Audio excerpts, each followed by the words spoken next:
پیشوائے چشتیاں، قادریاں، سہروردیاں، نقشبندیاں، 11 امام السالکاں حضرت خواجہ حسن بصری رضی اللہ تعالی عنہ فرماتے ہیں کہ وجد دل کا بھید ہے، سما حق کے لیے سنا جائے تو حق کو ملاتا ہے اور نفس کے لیے سنا جائے تو زندیق بنا۔ پیشوائے چشتیاں حضرت ممشاد علی دینوری رضی اللہ تعالی عنہ فرماتے ہیں کہ سما سر ہے اسرار الہی سے، یعنی چھپا ہوا جی چھپا ہوا راز ہے، جو عاشق کے دل میں جاگزیں ہوتا ہے، جو اس قابل سمجھا جاتا ہے اس پر اس کا انکشاف ہوتا ہے۔ ارباب ظاہر قوال کی زبان کے الفاظ کو سما سمجھتے ہیں اور صاحب حال آواز دوست سمجھ کر وجد میں آتے ہیں، آواز دوست سمجھ کر وجد میں آتے ہیں۔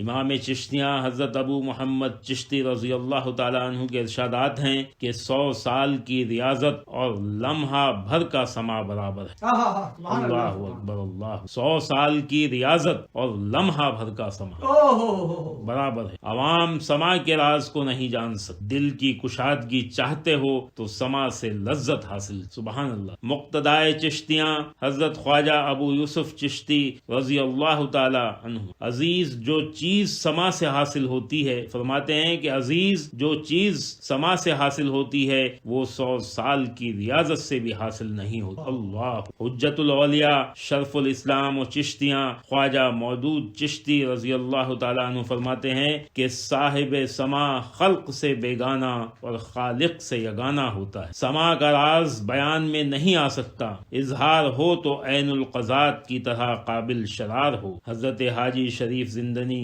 رضی اللہ تعالیٰ عنہ فرماتے ہیں کہ اثناء سما صفائی و ضیاء سے کوئی چیز عالم اسرار کی پوشیدہ نہیں رہتی اور دل روشن ہو جاتا ہے اور آلائش حسد و کینہ سے پاک ہو جاتا ہے۔ اللہ، خواجہ خواجگاں امام چشتیاں حضرت عثمان ہارونی رضی اللہ تعالیٰ عنہ فرماتے ہیں، جو مرشد خواجہ اجمیری حضرت خواجہ غریب نواز حبیب اللہ ہیں، فرماتے ہیں کہ سما خدا کا راز ہے، نہ ہر ایک اس راز کو بیان کر سکتا ہے، نہ ہر ایک جان سکتا ہے۔ سما اللہ تعالی اور بندوں کے درمیان ایک بھید ہے، یہ بھید قیامت تک معدوم نہ ہوگا۔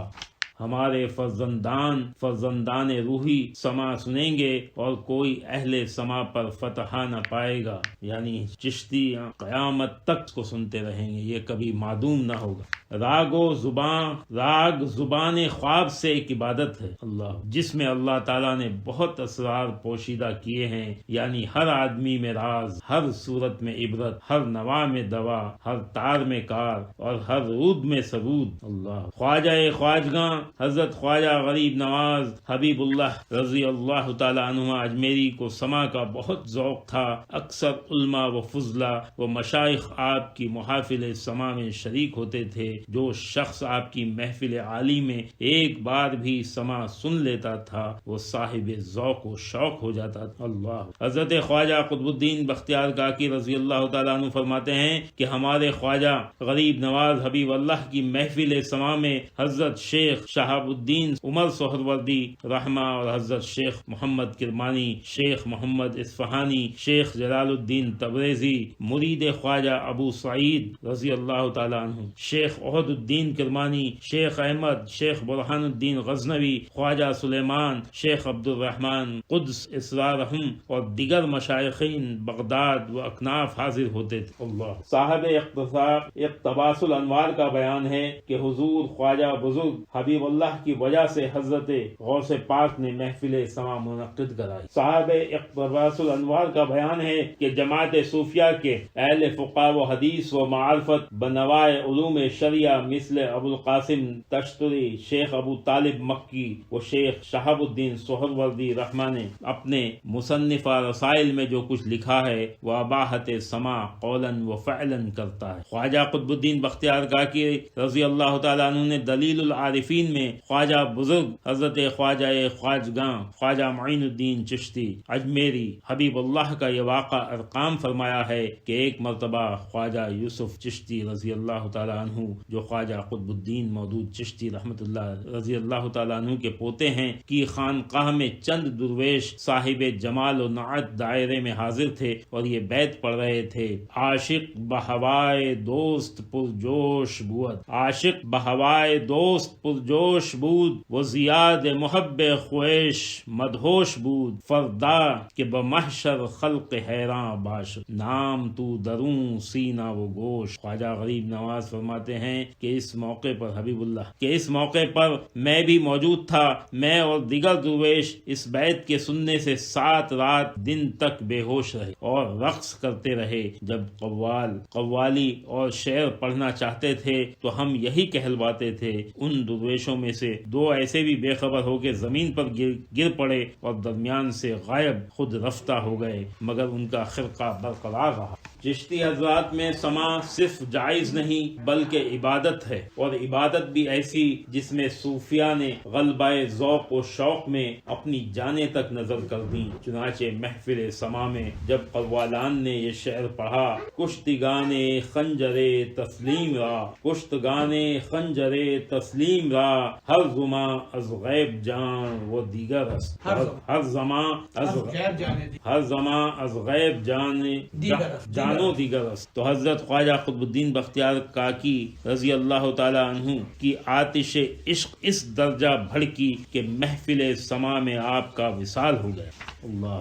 اجمیر میں مولانا محمد حسین الہ آبادی محفل سما میں اس شعر پر اپنی جان نظر کر دی. گفت قدوسی فقیر در فنا و در بقا خود بخود آزاد بودی خود گرفتار آمدی. اللہ. عبد الرحیم شاہ صاحب مراد آبادی ساکن محلہ بھٹی سما میں اس بول پر جاں بحق ہو گئے کہ آپ سما یوری باں کو یاد. ہو آپ میں آپ سما یوری باں کو یاد. ان حضرات کے علاوہ اور بھی ایسے اصفیاء باصفا ہوئے ہیں جنہوں نے سما میں اپنی جانیں نظر کر کے یہ ثابت کر دیا ہے کہ سما لغو و لہب نہیں بلکہ فی حب اللہ امر حق ہے. مولانا رومی نے حقیقت سما و آلات سما کو بائیں اشعار فرمایا ہے کہ خشک تارو خشک چوبو خشک پوست از کجا می آیدی آواز دوست. سبحان اللہ سبحان اللہ. خشک تارو خشک چوبو خشک پوست از کجا می آیدی این آواز دوست. نیز تارو نیز چوبو نیز تارو نیز چوبو نیز پوست خود بخود دی می آیدی می آواز دوست. خشک تارو خشک چوبو خشک پوست از کجا می آیدی این آواز دوست. نیز تارو نیز چوبو نیز پوست خود بخود دی می آیدی می آواز دوست. مولانا جلال الدین رومی نے جو مثنوی میں پیر چنگی کا واقعہ لکھا ہے، اس سے ایک گانے والے پیر پر اللہ تعالیٰ کی عنایت و مہربانی اور دربار عزی میں اس کی مقبولیت ظاہر ہوتی ہے. نفحات اور شرح مثنوی مولانا روم میں ہے کہ مولانا موصوف نے فرمایا کہ آواز رباب آواز سریر یاب بہشتس. آواز رباب آواز سریر باب بہشتس. ہو یعنی رباب کی آواز بہشت کا دروازہ کھلوا دیتی. حضرت شیخ نظام الدین اولیاء رضی اللہ تعالیٰ عنہ فرماتے ہیں کہ شیخ ضیاء الدین کہتے تھے کہ میرا ایک یار سما سے ذوق رکھتا تھا. اس کے انتقال کے بعد اس کو خواب میں دیکھا کہ بہشت میں اس کا اعلیٰ مقام ہے لیکن پھر بھی وہ مغموم ہے. پوچھا کیوں رنجیدہ ہے؟ کہنے لگا کہ سب کچھ ملا مگر وہ حال میسر نہیں جو سما میں حاصل. اللہ سبحان اللہ. المختصر مذکورہ بالا روایات و عبارات اور اقوال و اعمال سے ظاہر ہے کہ اہل حق کے لیے سما سننا مباح ہے اور نا اہل جو لہو و لعب کے لیے سنے تو ناجائز ہے. مثلا ایک شخص اس غرض سے تلوار خریدتا ہے کہ اس سے فلاں کو قتل کر کے اس کا زر و مال لے لوں گا، یا فلاں شخص کو یہ تلوار دے کر اسے قزاقی میں مبتلا کر کے خدا سے غافل کر دوں گا، تو اس غرض کے لیے تلوار کا خریدنا اور بیچنے والے کا اس کام کے لیے جان فروخت کرنا اور تلوار کا چلانا سب مذموم ہو گئے. لیکن اگر اگر وہی تلوار اس غرض سے خریدی جائے کہ اس سے خلیفہ وقت کی طرف سے لڑوں گا تو اس تلوار کا خریدنا اور چلانا اور بیچنے والے کا اس لیے بیچنا مستحسن ہوگا، یا یوں کیجئے کہ کوئی واعظ اس غرض سے سنے کہ عورتوں کے پوشیدہ حالات سے متعلق مسائل سن کر میرے نفسانی و شہوانی جذبات زنا کے لیے بھڑک جائیں، تو ایسے شخص کے لیے واعظ سننا روانہ ہوگا، اور اگر یہی واعظ حصول دین یا کسی نیکی کے حصول کے لیے سنا جائے تو مستحسن ہوگا۔ اگرچہ سما غیر کے لیے لہو و لعب ہے اور اہل کے لیے عبادت ہے، تاہم اصفیاء میں بھی بقول صاحب کشف المحجوب سما میں طبع مختلف حکم رکھتے ہیں۔ جس طرح ارادت دلوں میں مختلف ہوتی ہے، یعنی سما کے واردات کے وہ اثرات بلحاظ طبع ارادت و حالات مختلف۔ حضرت داتا گنج بخش کے بعض ارشادات کا خلاصہ ہے کہ سما اہل اللہ مثل آفتاب کے ہے جس سے ہر چیز تاباں ہو جاتی ہے، یہ کسی کو منور کرتا ہے، کسی کو نوازتا ہے، کسی کو پگلاتا ہے۔